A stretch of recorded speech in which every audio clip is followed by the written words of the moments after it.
Hi കൂട്ടുകാരെ, എല്ലാവർക്കും സുഖമാണല്ലോ അല്ലേ? എനിക്കും സുഖമാണ്. എല്ലാവർക്കും നല്ലൊരു ദിവസം ആശംസിച്ചുകൊണ്ട് welcome back to my channel. ഞാനിന്ന് ഗർഭിണികൾ പ്രധാനമായും അറിഞ്ഞിരിക്കേണ്ട നിത്യജീവിതത്തിൽ ഉൾപ്പെടുത്തേണ്ട ചില കാര്യങ്ങൾ പങ്കുവെക്കാനാണ് ആഗ്രഹിക്കുന്നത്. ഇത് എല്ലാ ഗർഭിണികൾക്കും ഉപകാരപ്പെടുന്ന ഒരു കാര്യം തന്നെയാണ്.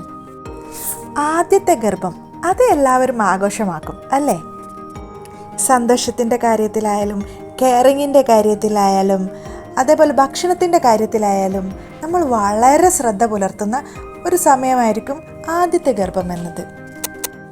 എന്നിരുന്നാലും നമ്മൾ കഴിക്കുന്ന എല്ലാ ഭക്ഷണങ്ങളും പോഷകങ്ങൾ അടങ്ങിയതാണെന്ന് നമുക്ക് പറയാൻ പറ്റുമോ? ഇല്ല. നമ്മുടെ ശരീരവും മനസ്സും സൗന്ദര്യവും ആരോഗ്യവും ഒക്കെ നിലനിർത്താൻ നമ്മൾ എക്കാലവും ആഗ്രഹിക്കുന്നവരാണ്. ഗർഭകാലഘട്ടത്തിൽ നമുക്ക് ഒരുപാട് ഹോർമോൺ ചേഞ്ചസ് വരുന്നുണ്ട്. അതിനെ ബാലൻസ് ചെയ്യാൻ ആവശ്യമായിട്ടുള്ള പോഷകങ്ങളും മനസ്സുഖവും ഈ സമയത്ത് നമ്മൾക്ക് കിട്ടിയാൽ മാത്രമേ ആരോഗ്യമുള്ള ഒരു കുഞ്ഞിനെയും അതുപോലെ എക്കാലവും ആരോഗ്യവും സൗന്ദര്യവും നിലനിർത്താൻ നമുക്ക് കഴിയുകയുള്ളൂ. അല്ലെങ്കിൽ പ്രസവമൊക്കെ കഴിഞ്ഞ് നമ്മളുടെ ആരോഗ്യം അങ്ങ് ക്ഷയിച്ചു പോവും. പിന്നീട് ഒരു പനി വന്നാൽ പോലും നമ്മൾ അങ്ങ് തളർന്നു പോവും. ആദ്യത്തെ ഗർഭത്തിൻ്റെ അത്ര കെയറിങ്ങും മറ്റു കാര്യങ്ങളൊന്നും രണ്ടാമത്തെയും മൂന്നാമത്തെയും ഗർഭത്തിൽ നമ്മൾ അത്ര കാര്യമാക്കില്ല. സമയമില്ലാത്തതാണ് കാരണം.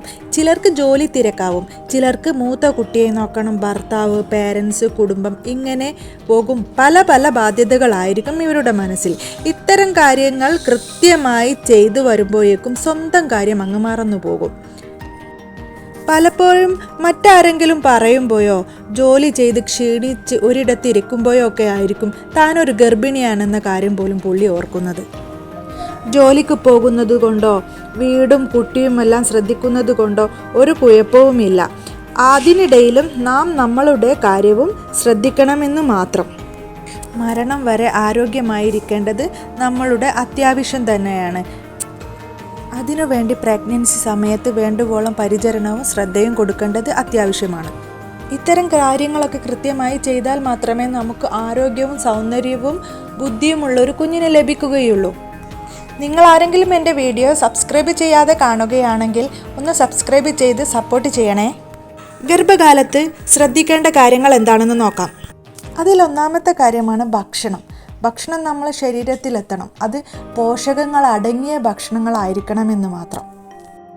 ഗർഭകാലത്ത് നമ്മുടെ ആരോഗ്യം ശ്രദ്ധിച്ചില്ലെങ്കിൽ 30-35 വയസ്സൊക്കെ ആകുമ്പോൾ ചിലർക്ക് പ്രസവമൊക്കെ കഴിഞ്ഞാൽ ഒട്ടും ആരോഗ്യം കാണില്ല. ഒരു പനി വന്നാൽ തളർന്നു പോവും. അത്രയേ ഉള്ളൂ അവരുടെ ആരോഗ്യം. പണ്ട് കാലങ്ങളിലൊക്കെ ഭക്ഷണം കുറവും ആരോഗ്യം കൂടുതലുമായിരുന്നു. എന്നാൽ ഇന്നങ്ങനെയല്ല. ഭക്ഷണം ഒരുപാടുണ്ട്. ഏത് കഴിക്കണം എന്നാണ് നമ്മൾക്ക് ഡൗട്ട് വരിക. എന്താണ് നമ്മൾ കഴിക്കേണ്ടത് എന്നുള്ളത്. അത്രയ്ക്ക് ഭക്ഷണങ്ങളാണുള്ളത്. എന്നാൽ ഇന്ന് നാം കഴിക്കുന്ന ഭക്ഷണങ്ങളിൽ എത്രത്തോളം പോഷകങ്ങൾ അടങ്ങിയിട്ടുണ്ടെന്ന് നമുക്ക് പറയാൻ പറ്റില്ല. ഭക്ഷണം എത്ര വെറൈറ്റികളുണ്ടോ അത്രത്തോളം മായങ്ങളുടെ ലോകത്താണ് നമ്മൾ ഇന്നുള്ളത്. ഞാൻ ഗർഭിണിയല്ലേ, എനിക്കൊരുപാട് പൂതികളൊക്കെ ഉണ്ടാവില്ലേ? എനിക്ക് ഇന്ന ഭക്ഷണം കഴിക്കാനാണ് ആഗ്രഹം. ഞാനിത് കഴിക്കട്ടെ, എനിക്ക് ഫ്രൈഡ് റൈസ് കഴിക്കണം, അതല്ലെങ്കിൽ അതേപോലെയുള്ള ഡിസേർട്ടുകളൊക്കെ കഴിക്കണം. അതൊക്കെ നിങ്ങൾ കഴിച്ചോളൂ. പക്ഷേ അതിൻ്റെ കൂടെ വീടുകളിൽ നട്ടു വളർത്തുന്ന പച്ചക്കറികളും ഇലക്കറികളൊക്കെ നമ്മളുടെ ഭക്ഷണത്തിൽ ധാരാളം ഉൾപ്പെടുത്താൻ ശ്രമിക്കണം. വിവിധ തരത്തിലുള്ള ചീരകൾ, മുരിങ്ങയില, മുരിങ്ങക്കായ, കപ്പ, അതായത് മരച്ചീനി, മധുരക്കിഴങ്ങ്, കൂർക്ക, പഴങ്ങൾ, ചക്ക, ചക്കക്കുരു, കുമ്പളം, മത്തൻ, പേരക്ക, വെണ്ട, നീണ്ടപയർ, അങ്ങനെ കുറേ ഇതൊക്കെ ഇപ്പം നമ്മളെല്ലാവരും നട്ടു വളർത്തുന്നവരാണ്. ഇതൊക്കെ നമ്മളുടെ ഭക്ഷണത്തിൽ നമ്മൾ ഉൾപ്പെടുത്താൻ ശ്രമിക്കണം. നാടൻ കോഴിമുട്ട കഴിക്കുന്നത് നല്ലതാണ്. നാടൻ കോഴി മുട്ടയിടുന്ന ഒരു കോഴിയെ വാങ്ങുന്നതായിരിക്കും നല്ലത്. അല്ലാതെയും വീടിനടുത്തൊക്കെ കിട്ടുന്നെങ്കിൽ അതും നല്ലതാണ് കേട്ടോ.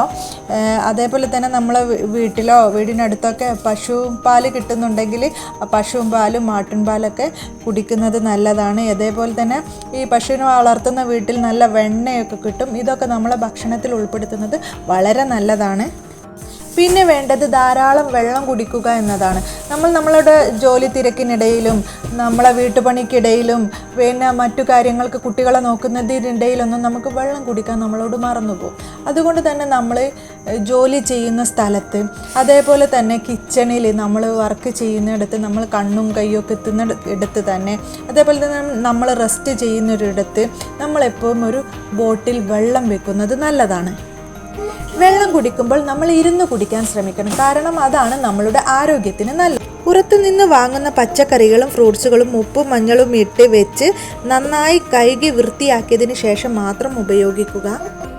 പച്ചക്കറികളും മത്സ്യങ്ങളും മാംസങ്ങളും എല്ലാം നന്നായി വേവിച്ചതിന് ശേഷം കഴിക്കുക.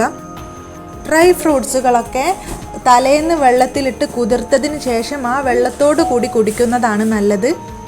ഇടവിട്ട് ഭക്ഷണം കഴിക്കുക. ഒരു 3 നേരം കഴിക്കുന്ന ഭക്ഷണം ഒരു 6 നേരമൊക്കെ ആക്കിയിട്ട് കഴിക്കുക. അത് ഗ്യാസ് പ്രോബ്ലം ഉണ്ടാവാതിരിക്കാനും നല്ലതാണ്.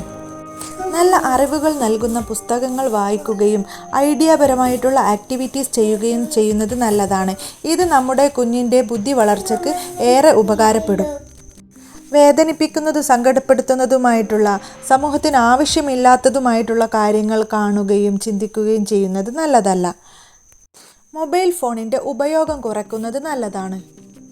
വൈകുന്നേരം അല്പം നടക്കുന്നതൊക്കെ നല്ലതാണ്. നടക്കുമ്പോൾ നമ്മുടെ കുട്ടിയെയോ ഭർത്താവിനെയോ സുഹൃത്തിനെയോ അല്ലെങ്കിൽ നമ്മളെ മനസ്സിന് ഇഷ്ടപ്പെട്ട ആരെങ്കിലുമൊക്കെ കൂട്ടിയിട്ട് നടക്കുമ്പോൾ അവരുമായിട്ട് നമ്മളിങ്ങനെ സംസാരിച്ചൊക്കെ നടക്കുമ്പോൾ നമ്മൾക്ക് ആയാസം കുറയുകയും അതേപോലെ തന്നെ നമ്മളെ മടി കുറഞ്ഞു കിട്ടുകയും ചെയ്യും. പാട്ട് കേൾക്കുമ്പോഴും ദൈവഭക്തി കാര്യങ്ങൾ ചെയ്യുമ്പോഴും നമുക്ക് മനസ്സിന് നല്ലൊരു സന്തോഷവും സുഖവും ഒക്കെ കിട്ടും. ഭക്ഷണം, മെഡിസിൻ, ചെക്കപ്പ്, സ്കാനിങ്, കുത്തിവെപ്പ്, ടെസ്റ്റുകൾ ഇതൊക്കെ സമയാസമയം ചെയ്യുന്നത് നല്ലതാണ്.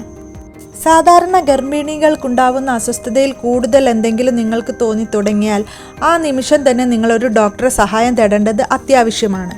ഗർഭിണികളായ എൻ്റെ കൂട്ടുകാരെ, ഞാൻ ഇതിൽ പറയാത്ത എന്തെങ്കിലും ഡൗട്ടുകൾ നിങ്ങൾക്കുണ്ടെങ്കിൽ എൻ്റെ കമൻറ്റ് ബോക്സിൽ ചോദിച്ചാൽ മതി. ഞാൻ അതിനുള്ള മറുപടി നൽകുന്നതായിരിക്കും. നിങ്ങൾക്ക് എൻ്റെ വീഡിയോ ഇഷ്ടമായിട്ടുണ്ടെങ്കിൽ ലൈക്ക് ചെയ്യുകയും സബ്സ്ക്രൈബ് ചെയ്യുകയും ചെയ്യണേ. തൊട്ടടുത്തുള്ള ബെല്ലൈക്കൺ എനേബിൾ ചെയ്യുകയാണെങ്കിൽ ഞാൻ ഇടുന്ന മറ്റെല്ലാ വീഡിയോകളും നിങ്ങളിലേക്ക് എത്തുന്നതായിരിക്കും. ഇനി മറ്റൊരു പുതിയ അറിവുകളുമായിട്ട് നിങ്ങളെ മുമ്പിലേക്ക് എത്തും വരെ ബൈ ബൈ.